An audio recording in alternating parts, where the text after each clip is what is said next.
Okay, good day, everyone. Thanks for joining us back for GBG Port of Spain Study Jam Session 2.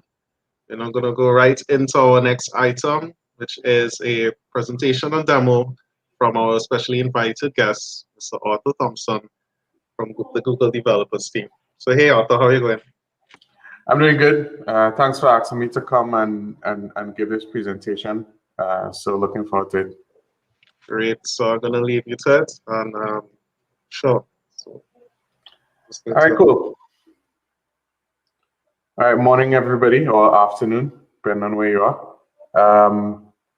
My name is Arthur Thompson, and I work on Firebase. I've been on the Firebase team for about 4 years now, and I've seen it grow from just a few products to as many products as Nicholas defined just now, about like almost 20 products. I've seen it also grow from just being a web platform to being something that is web, iOS, and Android. And then we also support different frameworks like Flutter, Angular, React, and React Native. So it's not limited to just Google frameworks. We're also trying to expand into, or we also have support for Unity, and we're trying to expand into desktop support as well. And then one thing I wanted to point out was we also have these admin SDKs, and we'll use one of those admin SDKs shortly. But it is a nice way for the backend of your service to interact with Firebase, whether it's within the Firebase environment or outside of the Firebase environment, as we'll see in the demo section. So what am I going to do today? I'm just going to walk you through a COVID-19 solution that I came up with and implemented using Firebase tools or Firebase products, FCM, sorry, not FCM, functions, and Firestore. So why do another COVID-19 app? There was many COVID-19 apps. Everybody has a COVID-19 app. So my goal really was not to do an app specifically, but just to find a way to augment the data that was being released by the Ministry of Health. So the Ministry of Health are releasing fairly regularly, and does a good job on them to fairly regularly release data identifying different statistics related to the COVID-19 situation. So on the left here, we have a PDF that defines some of the statistics that the Ministry of Health are releasing, and it's useful stuff. It gives you an idea of what's going on, and as a result, you could get a sense of whether things are improving or getting worse. But it's very static, and as you go from one day to the other, it's difficult to relate the current data that is out to data that might have been out a few days ago or something like that. On the right, we have some JSON that is, this represents the same data, but it is represented in a bit more useful fashion, a bit more processor-friendly fashion, code-friendly fashion. So you could take the data on the right and manipulate it, work with it, process it, and view it in different ways. So that's really the goal of the small project that I embarked on. So here are some examples of what I mean. So here we have two views of the data that we got from those PDFs over the time that the Ministry of Health was putting it out. And here is a chart or a graph of just the total number of positive cases in Trinidad. This is Trinidad specific, of course. So the total number of positive cases just on a plot. So as you can see, already getting a better sense of what was happening with those positive cases as we move through the different days of the pandemic. And this is another view of the same data, but in this case, I chose to show the number of new positive cases as we go through instead of the total. And I'll show this demo in more detail later on.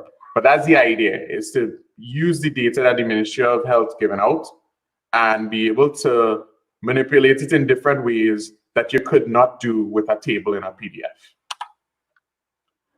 So here's the overview of how this was done. When the Ministry of Health releases the data in the PDF, I just take that data and put it into a spreadsheet. And then I use AppScript to process that spreadsheet and put the data into Firestore. And then use functions to expose the data in Firestore as a REST-ish endpoint. But basically an endpoint that somebody could hit, anybody could hit, and get the data back.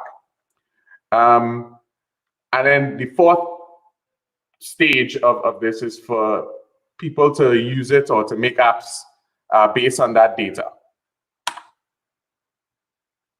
Cool. So I just want to do a quick overview of Firestore and functions so that we know what we're talking about when we get into the details.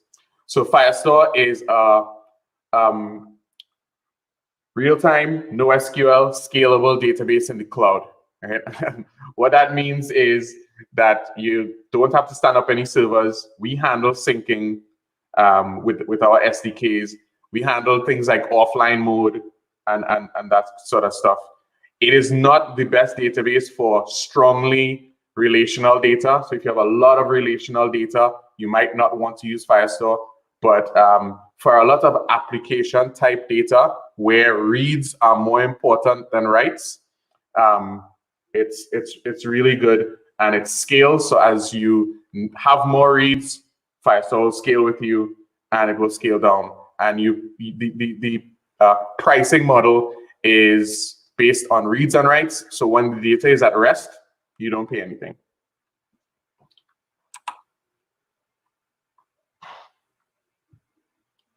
Cool. Let's talk about functions. So Cloud Functions is the backend of your app without having to stand up servers. Again, Firebase allows you to focus on the app side of things, and the backend side of things is where we will take over. It's just a bunch of JavaScript. So you have some event that occurs, whether it's triggered based on an HTTP request like we'll do today, or it's based on some background action, like somebody writes to Firestore, or somebody signs into your application, which is a common one. So when somebody signs into your application, you could trigger a function and do a lot of work. A lot of applications require work to be done, like setting up. So you want to create certain artifacts for a particular user only after they have signed in. So with triggers, with background triggers, you could do that type of thing. And obviously, you don't have to manage servers. We will scale up and down as necessary. So let's see the code. So this is, we'll go from the AppScript side of things, and then we'll talk about the functions and the Firestore side of things. So the AppScript here is responsible for getting the rows from the spreadsheet and then looping over those rows to push them into the database. I just want to point out right now that the write row to database function that's being called there is being called on every row. And so you might think that might not be the best approach, since the historical data is unlikely to change. And initially, that's what I thought.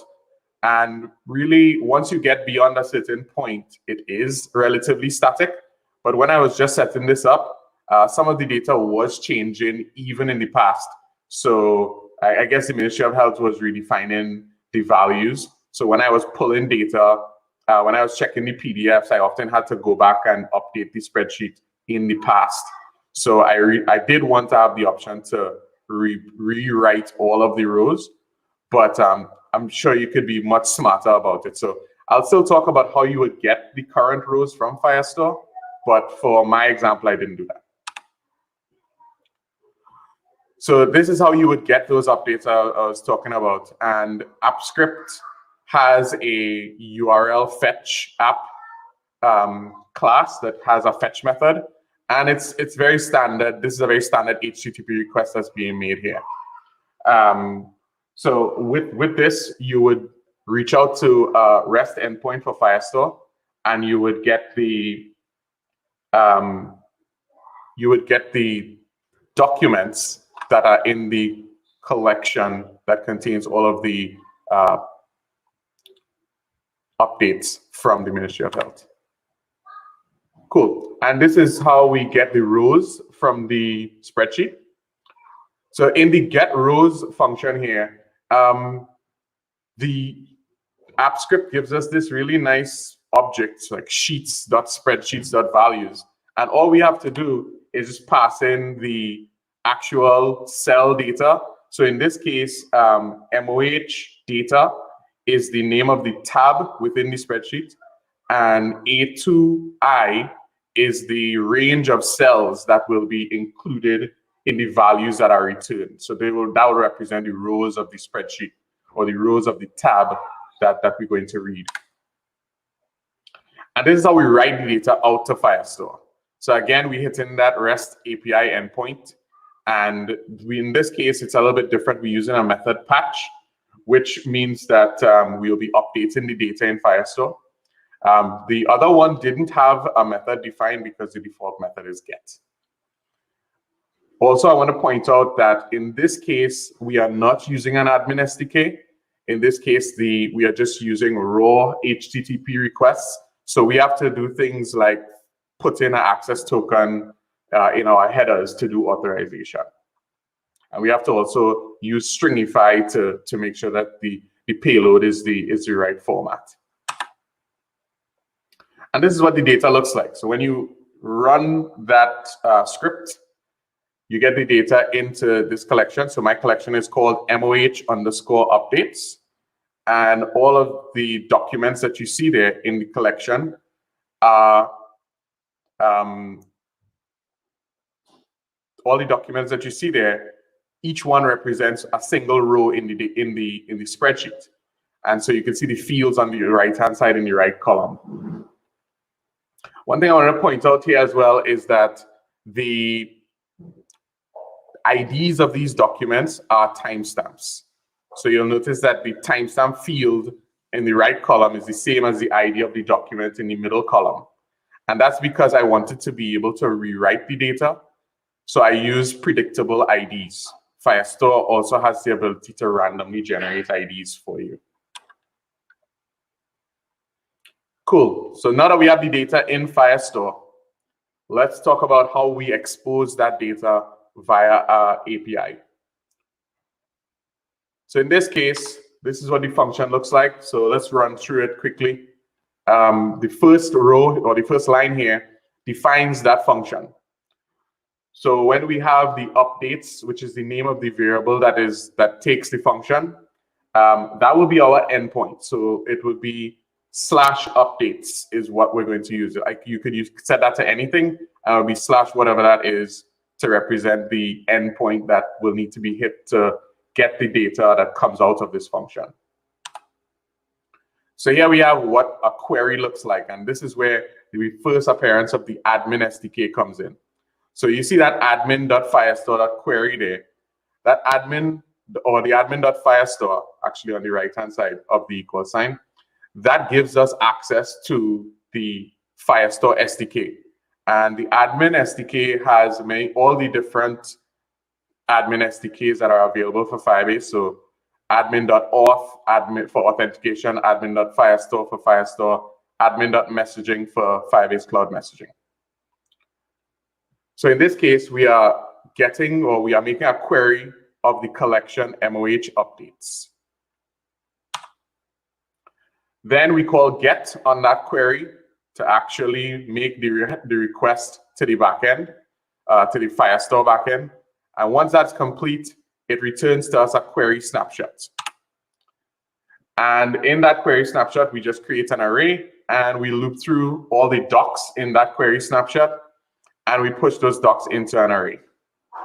And then we send the response. Cool. So this is let's look at that one again. But this is a shortened version of what the actual function is. I'll share the GitHub link at the end so that you go see the full code. But I just wanted to call out one more thing that I did, which was to filter. So when you hit the /updates endpoint, you will get all the updates that I have in the Firestore database. What I also did was I provided these query parameters from and to that allowed you to limit how much of the data Firestore was going to return. And so we'll try that out in the demo, but this is how you would extend your endpoint to give it more functionality. And then, of course, you'd use the Firebase CLI to deploy your function. So it's really simple to run this, whether you want to run it on your local machine or in some type of DevOps environment. And this is the type of data that we get back that we saw in the beginning. Cool. Demo time.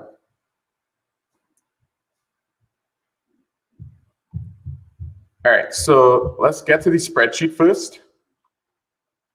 Make sure everybody can see this.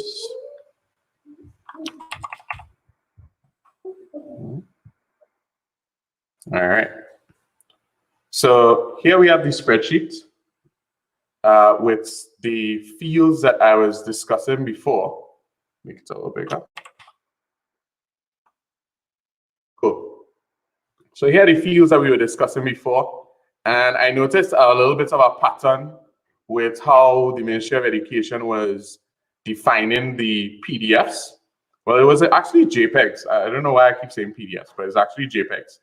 And so if I look at the 24th, actually this is the 23rd, so it should be, we could just change the URL to today's date, which is the 25th, I believe, yeah. So today's the 25th. So this is the data that we have from the Ministry of Health for the 25th. So as we can see, there are 1501 samples submitted, and the positives are still 115, 8 deaths, and 52 discharges. So let's represent that data with a new row in our database, in our spreadsheet. So we add a new row, we automatically get the new date, and then we just make sure and use the correct endpoint. And then I would just update the data to represent what was being shown in here, which is 1501, 15, 8, and 52. All right, so this was changed here to 52. Cool. And so now that that has saved, my AppScript function is executing, and my Firestore database should be updated. So if I go now to, I'll jump into Postman, and as you can see here, I have a endpoint that ends with /update. So when you deploy to Cloud Functions, you will get a base URL, and then the endpoint or the path of the endpoint or the path of the URL is represented by the name of your function. So in this case, it's /updates. So if I make that request, it will come back to me, and I could see that at the bottom here, I have the last one that I just entered, which is a discharge of 52. And it's also representing the 25th here. Cool. So that's how the data is represented in a, that's how the data is represented just in the API. But here we can see a quick demo of an app I put together that reads that HTTP data or the endpoints data that comes out of my API. And we can see here that if I make any changes to the spreadsheet, for example, if I change this from 115 to 150, once that saves, it goes into my Firestore database. We could check in We could check in Postman, and we see that we have the, where's the 150? Okay, not yet. Yeah, there we go. So we have 150 here as the positive rate. And then if we go to our app that is consuming that data, right, we can see that this has now gone up, shot up to 150 here in our application. And just for good measure, because I use Flutter, I was able to do the same on a mobile device as well. So it's the same app, reading the same data, but presenting it in a different way. And then we could also see that if we switch the view of the data, we could see that, well, we had a bump of new cases initially in mid to late March. And then we now have another bump that I just represented there. So the whole idea is to have the ability, so I'll put that back to 115. The whole idea is to have the ability to have anybody without technical knowledge enter data into the spreadsheet and then be able to view it or have it update apps in the wild. Right, so we can see that it's updated there, and in our web app, we have it updated as well. Cool, and this is the other view that we saw earlier on, representing the same data in a different way. So I'll jump back into the slides.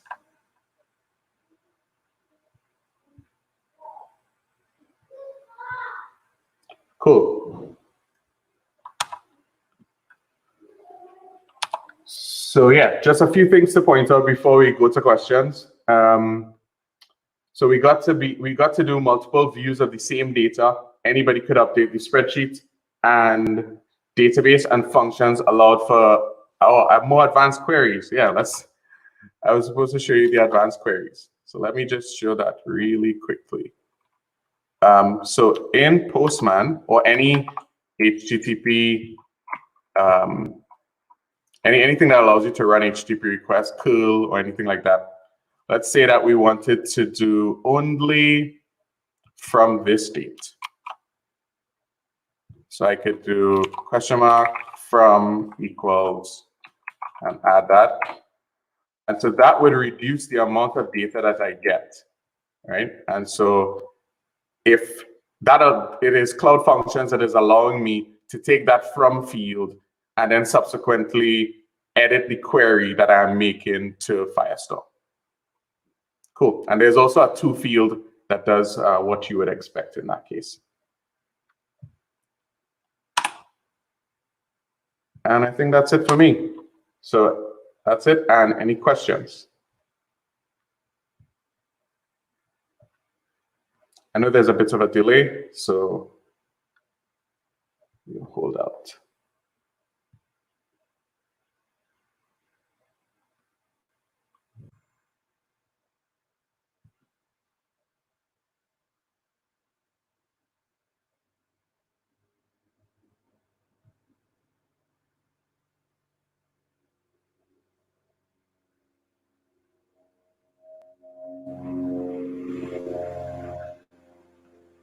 Okay, so thank you very much for that presentation. Really insightful. I'm seeing a lot of COVID-related solutions as well, and I, in fact, in next presentation in demonstrating notifications, I will actually reference another COVID-19 app that I built. Oh, well, yeah, another COVID IT app which was built by me, I should say. Just to demonstrate the notification side of things. Do we have any more? Cool. I could jump in on the chat and answer any questions that anybody has. So just one final thing is, yeah, so this is where you could see the code, github.com/currykey/RonaDataTT. The short link to the API itself is bit.ly/RonaDataTT. And all of this stuff that I did is available on firebase.google.com. I didn't do anything really secretive or special. So anybody could do something like this. The idea is to take data that we have and make it available to be used in unique ways. And I am at Kroike on GitHub. Thanks. Seeing a question in chat. What features can we expect coming to Firebase this year? The features that I would say to look out for would be around the management of your application. Firebase has a pretty good feature set when it comes to building your app. And so the focus on Firebase of Firebase going forward is to help you make your app better while it is in operation. So for example, with remote config, now you can add a feature, roll out that feature, see whether that feature is causing your app to crash or not, and then roll back that feature if it is causing a crash, or roll that feature out to all your users if it's not causing a crash. So things like that, monitoring your application while it's in the wild, that's something that Firebase is going to be focusing on in the future, making that easier. It's possible today, but we're trying to make it easier for developers to use. Nice.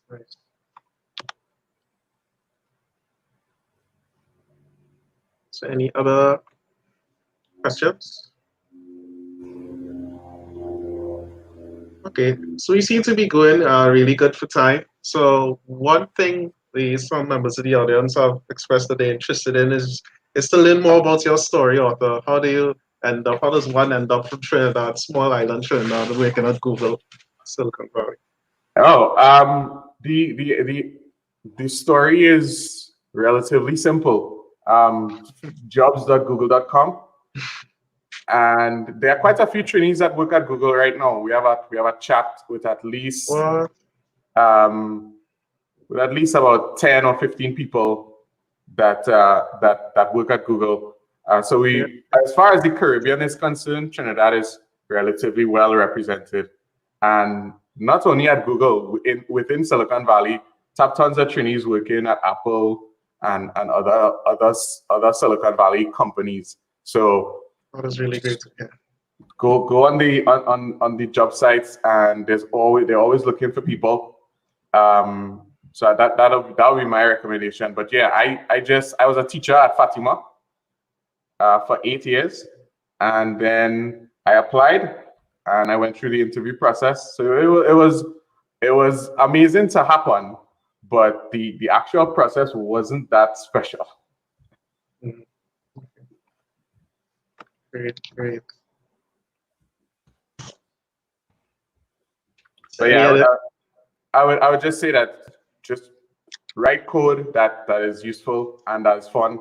So you could write code that makes a difference, or you could write code that you just want to write. The real important thing is to always be writing. Got it.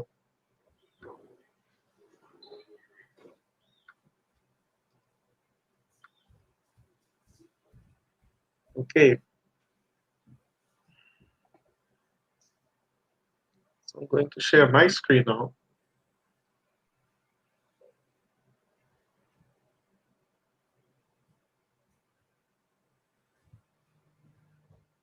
Okay, so once again, thanks very much for participating in our study jam. It's an excellent session.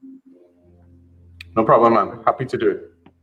Yeah. So we're just going to you will still be on the stream, but we'll just get you on. Yeah, I'll try to jump in and answer any questions in the chat that are related to Firebase that I have some knowledge about. Cool. Well, I'm not seeing a question here. How well does Firebase play with apps that require state management? It does a pretty good job. You do have to consider that that some of the quick start examples may not scale when you're talking about state management. So if you have an application that has a deep layers that requires you to manage state, you might want to look into how that particular platform deals with state. For example, on Flutter, there's the provider plugin that helps you deal with state. So you would put all of your Firebase logic in the provider and then use that provider to provide the Firebase state throughout your application. So the important thing is to figure out how the platform you are working with deals with state, and then integrate Firebase into that flow instead of trying to stick Firebase into random places, as you might see in an example application.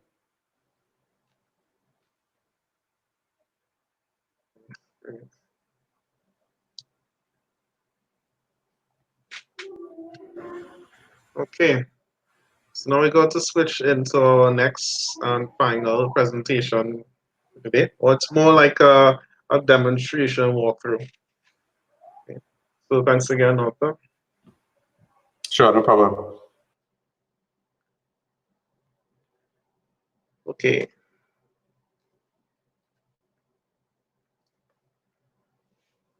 So originally this was supposed to be a code lab on push notifications, and while I would link that code lab, I didn't think it was very technical and very heavy. So I thought I would just go through this application here, which does demonstrate push notifications in Firebase.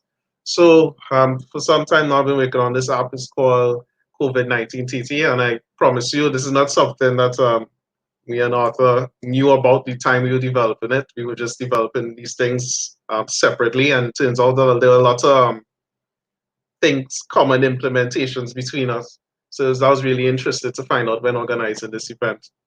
So this application is available in COVID-19 tt.web.app, and that's another good, really nice advantage of Firebase is that if you get a really nice, unique project name, it would be in, and it's hosted on Firebase hosting, you get this nice URL as well, right? So Firebase projects have two URLs. You can get it at firebaseapp.com subdomain, or you can get it at .web.app.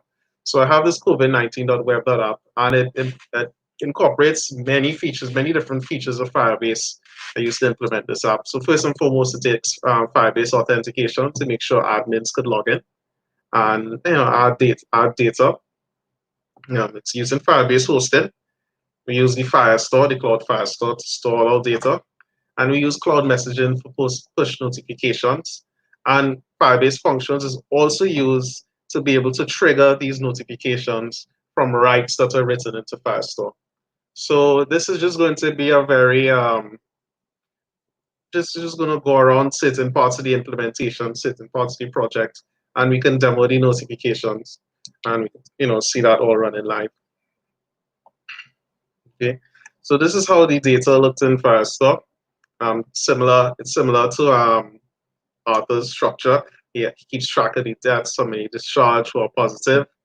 And I try to keep track of the dates. And what I use was the ID of the Ministry of Date. So Ministry of Health would add a number to every update they give. So I use that as the way of identifying the records. And I try to link to the original post that's related. Because one issue that I saw with the Ministry of Health updates, that they were all images. They're mostly all images, especially on the social media platform releases, and it isn't really accessible to those who browse the web with visual impairments.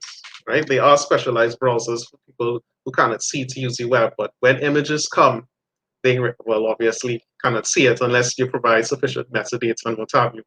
So I thought I'll just build an application that would basically do what Arthur's system was doing as well: transcribe the data and then re-represent it. So one of the things I had to do is pass it through something called the Web Accessibility Evaluation Tool. And what it will do, it would try to simulate the kind of tools that people with different accessibility needs would use to browse the web, and it'll try to score and grade your web page. So I try to do that just to make sure my app has some compliance and is accessible for others. So you can go to the app here as well, covid19.tt.web app, and it just has three main views. It's very outdated. The last update it had was on update 57. The Ministry of Health has a very rigorous update schedule, as you'll probably know, like twice a day. So I was working on other things. So after a while, I already became really fall out with the updates. If you want to contribute to adding data to the app, there's no problem. Just reach out to me. Yes, so everything is manually entered. I have to log in with Firebase Auth. Maybe I could show you how that logout flow is. So I use Firebase authentication to log in, and I use Gmail as the authentication provider. Then there's also a library for web called Firebase UI. So it's let's poke around in different parts of the app. So this is how the app looks here for. This is the project on Firebase console, and this is the data here. But if I were to go in authentication, as you'll see where I set up the authentication, right? Probably shouldn't show you that user ID, but so there you would see that I set up Google as an authentication provider, and it's just a couple of clicks. And then there's some code you need to put in your app as well to be able to handle the authentication. So there's a GitHub repo as well. You can see all the code of this. Maybe I could find that login function.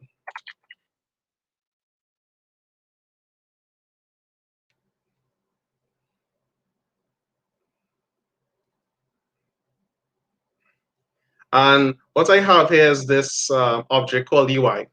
So Firebase Auth is the SDK to log in, and you can talk to that SDK directly. But for web applications, they do provide a UI library called Firebase UI, and they provide you a nice, well, it provides you UI to just handle the whole authentication sign-in flow.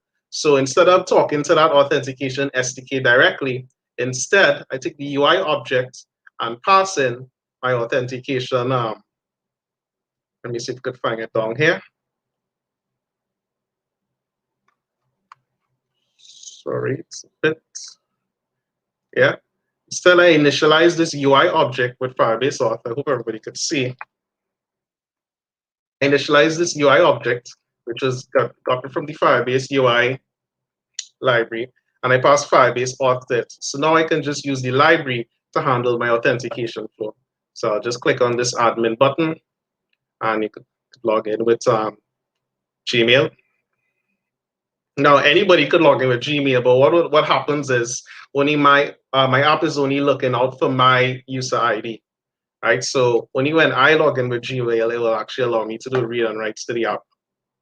From there, you can browse the individual media releases. So anyone could view the media releases, but when I'm logged in as admin, I'm able to add media releases. And from here, I'll take data from the form and send it to Firestore. What I also do is have this toggle button, because I could decide that I want this update to notify everybody, right? So sometimes I would add updates and I don't want to send notifications, but here I could toggle it and say, okay, well, this particular update will send a notification to everybody. Now, to be able to get notifications on the site, and I guess you all could test with me as well, if you go to this website and go into settings, you can just toggle this this button, wait a little while, it'll subscribe you for notifications for the app. But please remember that this app is still in development, so you'll want to disable notifications after the session today.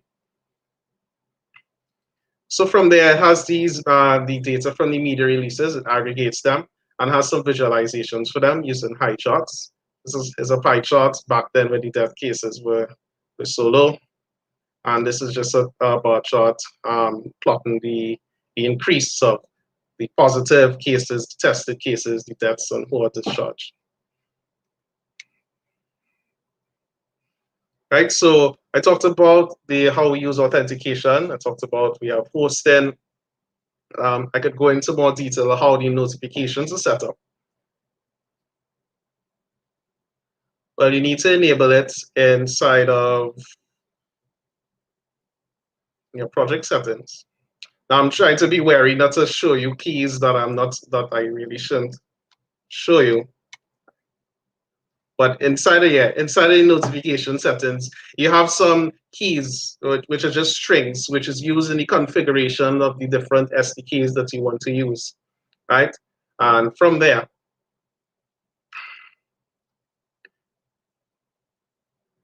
So maybe I could show you next how we enable the notifications. We use the Firebase messaging SDK, right? So when you click the toggle button, this function is going to be called, and it's going to ask, it's going to put that prompt to allow notifications from the site. And if the user answers, you're going to get a token. Usually, this token is a unique identifier for the user's browser or the user's client that's viewing it. And sometimes people will just store the token in a database. And if they need to message them again, they'll know to just send the message to a token. But the way I do it, I create a cloud function that is going to receive the token and automatically subscribe it to a topic. So when in cloud messaging, when you're sending messages, there are different channels. You can either choose to send it directly to one token, or you could send it to a collection of tokens, or you could just simply send it to a topic, right? And then separately, you will decide which tokens are associated with the topic. So I took that third approach. I have this Firebase function called subscribe. It takes a post request and it sends the token, and then the function will then be there. I guess I could show you that. This function subscribe will just be waiting there, waiting to receive tokens, and it would subscribe a particular token to a topic. Okay. Then I have a next function called send alert. Now send alert is a cloud Firestore trigger, right? So you see these functions can be activated in different ways or said to be triggers. The subscribe is a HTTP trigger, meaning that you need to send an HTTP request with a particular URL to activate the function. Send alert is a Cloud Firestore trigger. So if I go into my database here, the functions is always monitoring this collection. And if it ever receives a new document that has notify set to true, which was set in the form, is going to then fire up, it's then going to trigger that send alert function.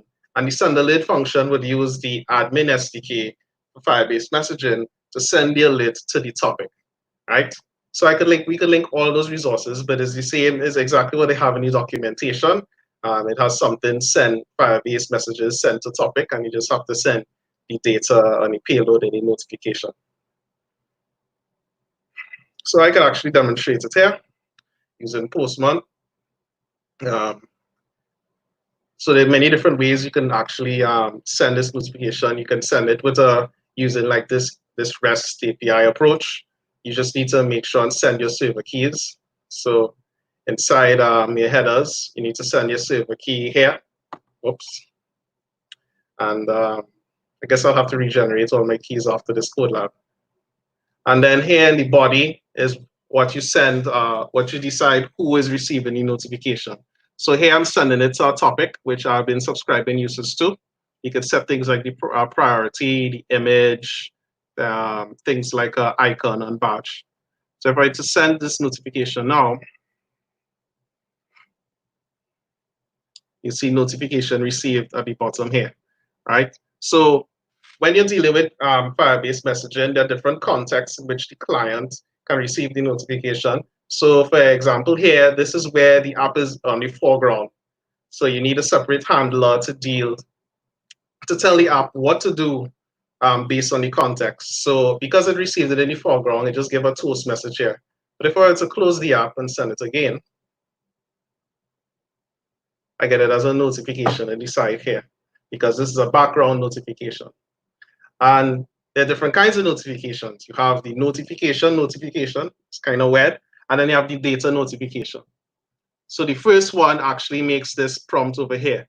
But if you just want to send data in the background to a client application, maybe update something in the cache, so you get some nice offline functionality, you could send data notifications, they would be silent. So FCM is very powerful, many different things you could do. You could think of different ideas, and the notification API for web is gaining a lot of support. I think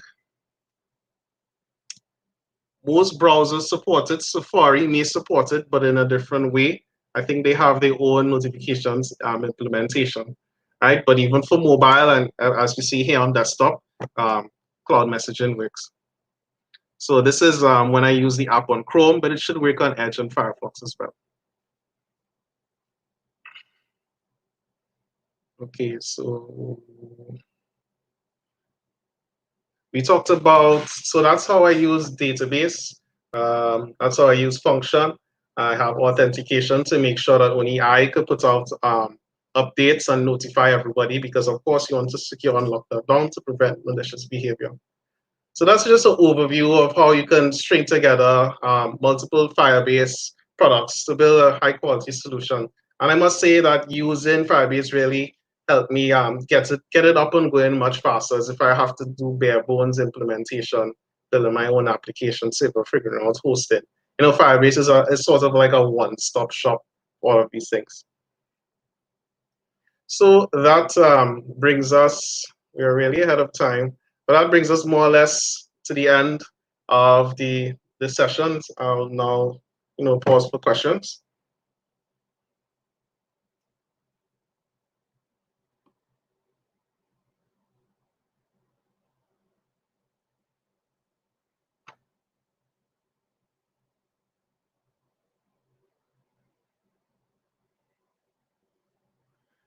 So what is the purpose of the token? Which token? The notification token. Or maybe you mean in post money. Post money here. Well, so there's every time somebody enables notifications on an app, a token is generated, which is a unique identifier for that client visiting the app. So if you need to send notifications back to that client, you need to use that token. And if they disable, if they remove those permissions, that token is deleted. So you need to be able to have, your UI set up to make sure to remove the old tokens, the invalidated tokens. And should they re-enable permission, you should be able to get the new tokens. So yeah, token management is really important. Of course, you need to still configure all these parts with authentication, server keys, to make sure that only you could send out the messaging.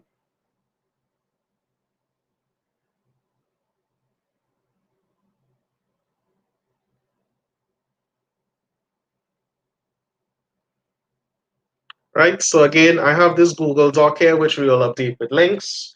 I would share it. We can share it in the chat again. Thanks to all the reference resources we would have used in these code labs. If you want to see these apps and see source code, we'll update it there as well. One really nice resource, which is in beta, is google.dev, and it has many different tracks. It's like a new learning platform that they're building out to get you started with building with several Google APIs, products, and services. Of course, you can always check out our website to see updates on the blog, to see the previous speakers that we have had for our sessions.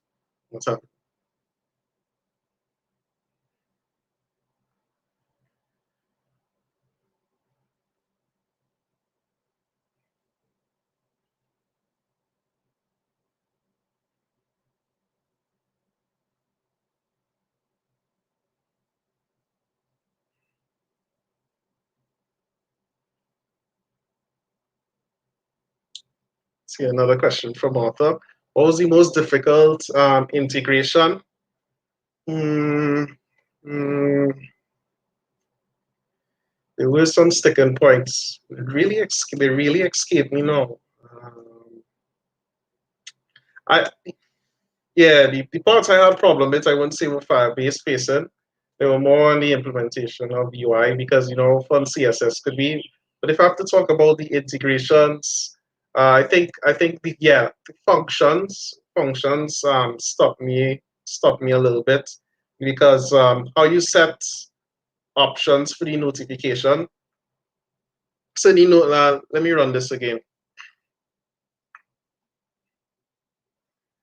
So this notification here, these options, COVID-19, TT, this is a test notification. What I do in the real notification in the app is I actually take the data from the updates, so it's shown here one time. So you don't necessarily need to open the app to see what's the latest update. Figuring out how to structure it required a little time because I needed to go in the reference docs. If you put a key that the API isn't even looking out for, it's going to throw an error, even though it's a property that's supported in the official push messaging API. Right? So there's a nice app I want to show you all. I will share this link here in Google Doc. Right? And it is the test notification generator, and it really lets you know all the different options you can use to in customizing how the notification looks. So you could send the body, you could set even, apparently I'm seeing things for music, you could set and the types of vibration, right? And these are the official options that are supported by the web API of the messaging API. Now, in Firebase, when you're sending the notification down, only a subset of these things are really supported, title, body, and what have you. If you want to use these other things, you need to create a handler call on the client to be able to add those other presentation features, right? So it's knowing which is supported or not, but it's more or less title, body, and icon, but the icon is a little funny. But after reading the documentation, you kind of figure it out. Maybe we can test. Let's display a test notification. So you can do things like 5 seconds from now trigger.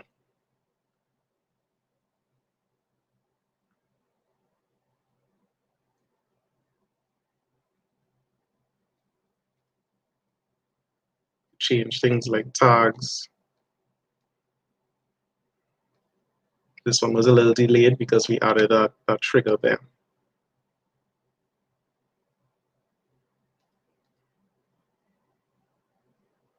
Silent, what's happening? Any other questions?